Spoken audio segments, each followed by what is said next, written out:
Buenas tardes, vamos a continuar con esta serie de videos sobre estructuras metálicas. En el anterior analizamos algunos aspectos del diseño de una estructura tubular y sobre el final planteamos los conceptos teóricos con el cual se puede desarrollar el diseño de una brida de unión. Ahora vamos a desarrollar un ejemplo de aplicación del cálculo de una brida de unión. Va a ser un video bastante corto, pero donde podremos fijar, espero, los conceptos del video anterior. Gracias. Entonces, ya una cabrera tubular como esta la hemos desarrollado, diseñando el cordón superior, inferior, diagonales, montantes, analizando el pandeo en el plano y normal al plano. La cabreada para el cual vamos a plantear las bridas de unión, van a ser apoyándonos en esta misma. En azul ven las correas, ¿sí? Las correas estarían planteadas para apoyar sobre los nudos. La longitud de la cabreada es moderada, 18 metros, apoyada sobre columnas, simulando una articulación.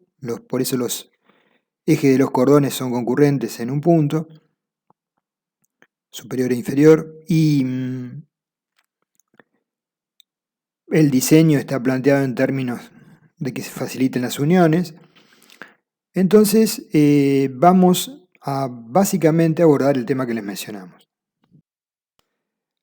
Las cabreadas están planteadas con una modulación de 5 metros, de tal forma que los elementos sean, desde el punto de vista económico, más convenientes. Las correas se apoyan, como vimos, en los nudos.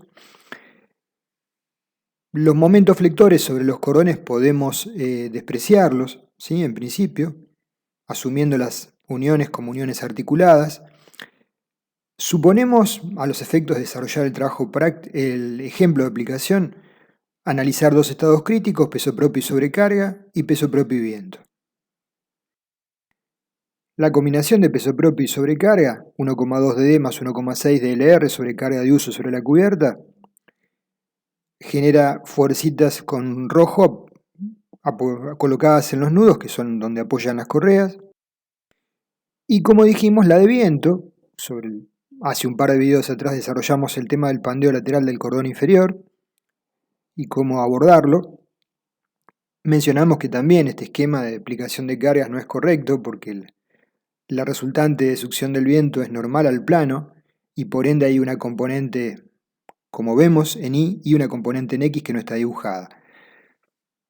También dijimos que desde el punto de vista práctico la dejábamos de lado porque no tenía incidencia significativa en el desarrollo del ejemplo, pero en la realidad habría que considerarla, ¿sí? Aunque no, en este caso en particular, no cambiaría los resultados.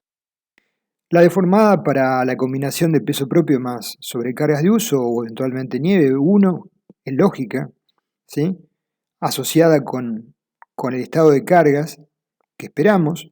Siempre mencionamos la importancia de hacer este tipo de análisis antes de empezar a mirar números o verifica, no verifica que nos da el software.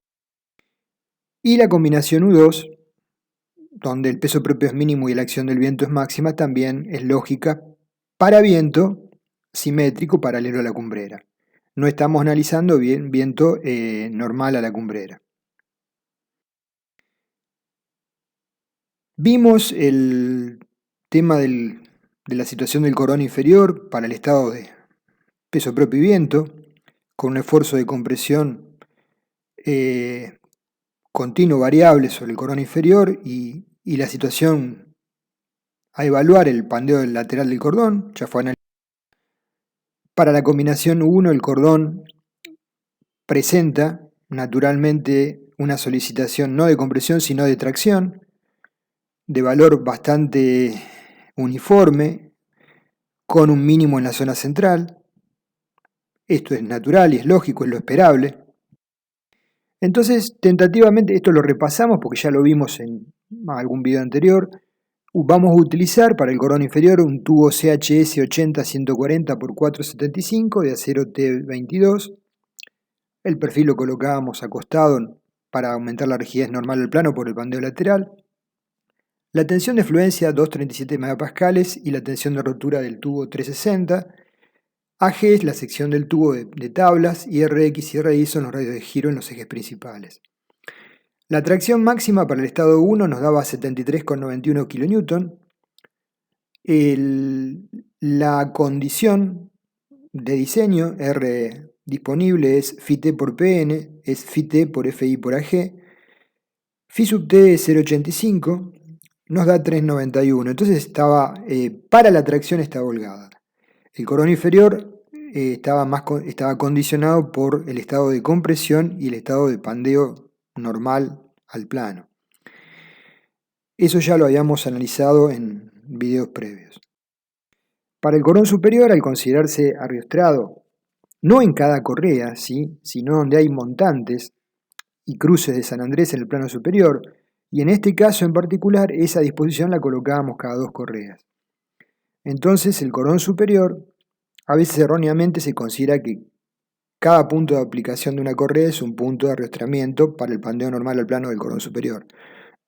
Y eso ya lo hemos mencionado, no es un criterio acertado. La longitud de pandeo normal al plano disminuye considerablemente. El valor máximo de NU es 80-14 kN, ¿sí?, y la luz es 153 en el plano y normal al plano, donde hay cada 2 correas un puntal, 307. Habíamos adoptado tentativamente un tubo menor de 60 por 120 por 4, también acostado, con las características de AG, radios de giro, RX y RY, y el valor máximo de la tracción, TU, era 49,79, la verificaba holgadamente. La compresión también lo habíamos visto, tanto en el plano como normal al plano, verificaba sin dificultad. Entonces vamos al tema de este video. Vamos a definir para el traslado y montaje bridas en la zona central, como marqué en rojo abajo y arriba, bridas enfrentadas, bridas de unión, ¿sí?, transportando la cabreada hasta el lugar de emplazamiento en 2 segmentos de 9 metros de largo, que es perfectamente viable aún en zona urbana. Entonces, lo que vamos a hacer a continuación, que es lo importante de este video, es un ejemplo de aplicación de los conceptos teóricos del anterior sobre el diseño de las bridas.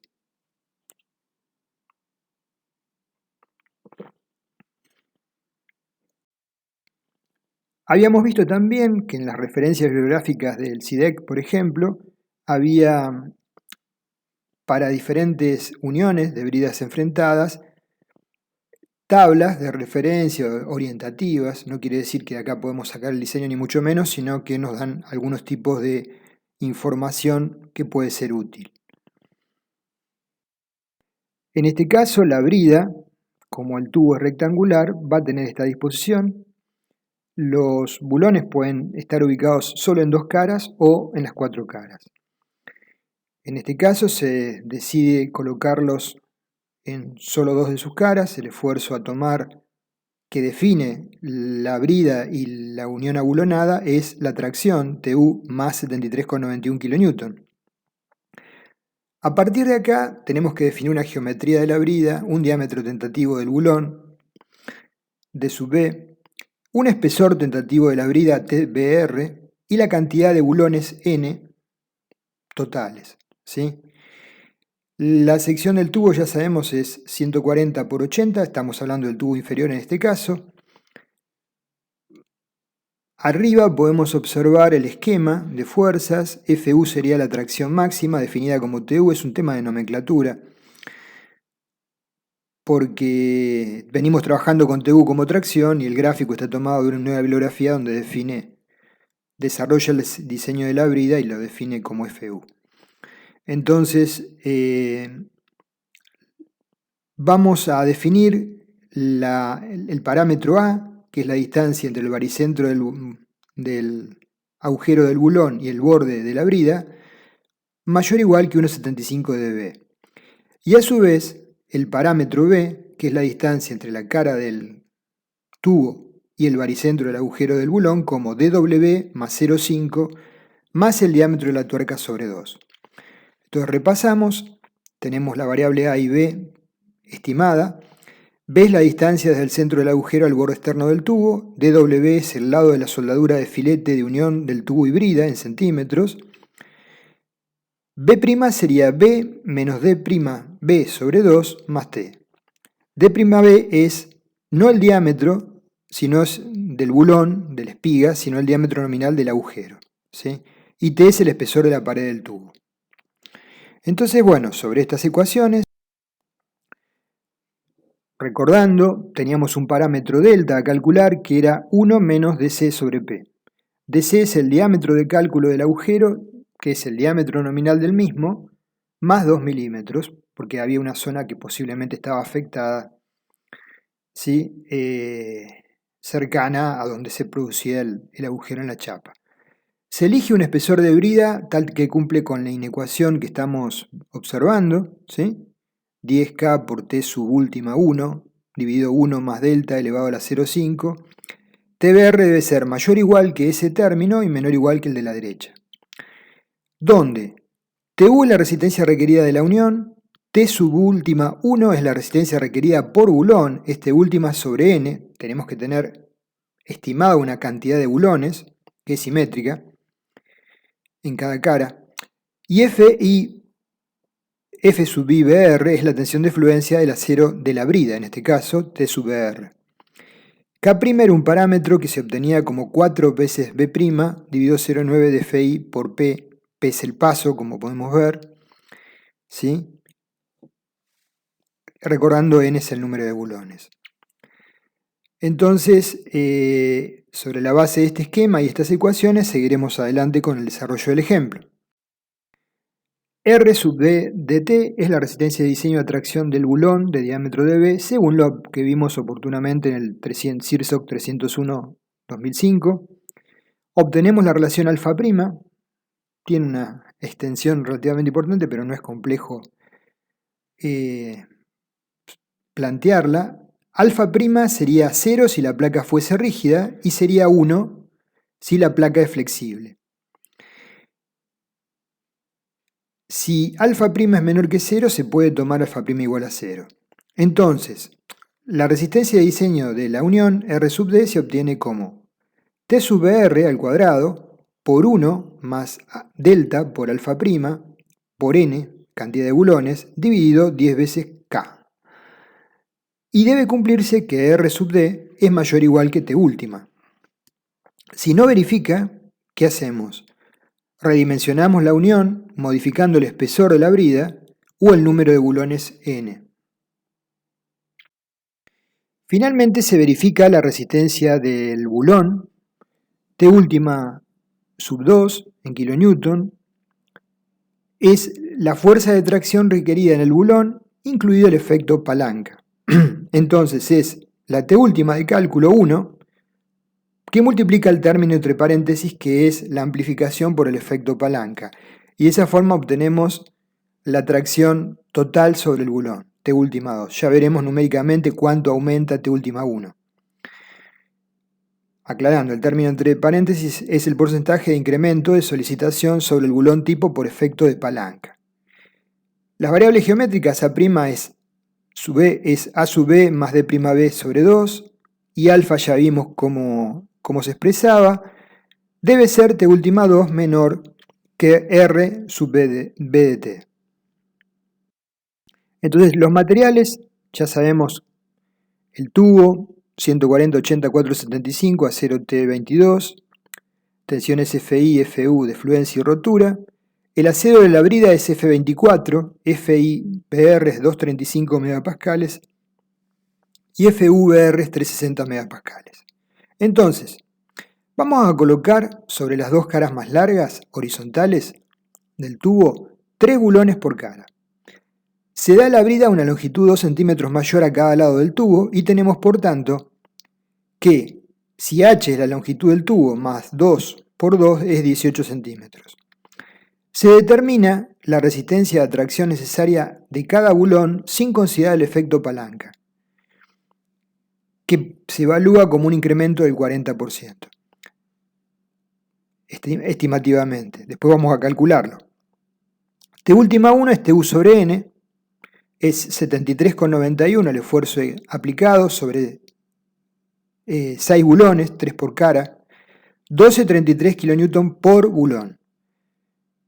Le aplicamos un coeficiente que incrementa la acción por efecto palanca no considerado hasta el momento, de un 40%, entonces 1,40 por 12,33 nos da 17,26. Probamos con bulones de media pulgada, dB 12,70 milímetros, la resistencia de atracción por bulón 0,75 por FT por AB. Esto lo vimos en uniones cuando planteamos los criterios del CIRSOC 301-2005. Eso nos da 58,59 kN. Se adopta el paso comprendido entre 2 y 5 diámetros, o sea, entre 1,27 y 6,35 centímetros, entre valores mínimos y máximos. Adoptamos, en este caso, 6. D'(B) es 1,4228 y se adopta B como DW más 0,5 centímetros más el diámetro de la tuerca sobre 2, como dijimos, nos da 2,85, adoptamos para B un valor entero 3 centímetros. Para A se adopta 3 centímetros, ¿sí?, que es algo menor a 1,25 dB, 3,75. Tenemos, por tanto, para calcular las variables B' y delta, pasamos a calcularla y sobre esa base calculamos el factor K para llegar a determinar el espesor requerido de brida. Aplicamos la ecuación para la determinación de K. Debe cumplirse que TBR esté entre el piso y el techo de esas inecuaciones. El piso es 0,84 centímetros y el techo es 1,03. Adopto TBR 3 octavos de pulgada, 9,50 milímetros, con lo cual estoy en esa zona entre piso y techo, y determino ahora sí la resistencia de la placa. Al costado puse 3 octavos, es el equivalente a 9,50 milímetros. La aclaración. R de diseño es TBR por 1 más alfa más delta alfa prima por n sobre 10K, debiendo cumplirse que R de diseño es mayor o igual que TU. Determino la variable alfa prima, obtengo K, obtengo delta y obtengo RB de diseño 58,59 kN, el espesor T 0,475 centímetros, TBR es 0,95 centímetros, el diámetro del bulón 97, B es 3, A sub B era 3, calculamos ahora sí alfa prima con los datos anteriores y obtenemos entonces la resistencia de diseño, ¿sí?, aplicando la ecuación donde aparece TBR. En la expresión anterior TBR estaba elevado a la potencia 1, es un error de tipeo, tiene que estar elevado al cuadrado, ¿sí? R de diseño es 162,42 kN, que es mayor que TU, que es 73,91. Por lo tanto, el espesor de la placa verifica, de la placa de la brida. Ahora tenemos que terminar el diseño verificando los bulones que adoptamos tentativamente. T última 2 era T última 1 por el incremento por el efecto palanca. A' sub B es la expresión que vemos, que ya tenemos todos los datos numéricos para calcularla, y alfa también tenemos los datos numéricos para calcularla. Tenemos que reemplazar en ambas y obtener T última sub 2. Tenemos la expresión de alfa, todos los componentes están determinados previamente, nos da alfa igual a 1,54, T última sub 2, que es la tracción al bulón considerando el efecto palanca, era T última sub 1 ya determinado por el término entre paréntesis.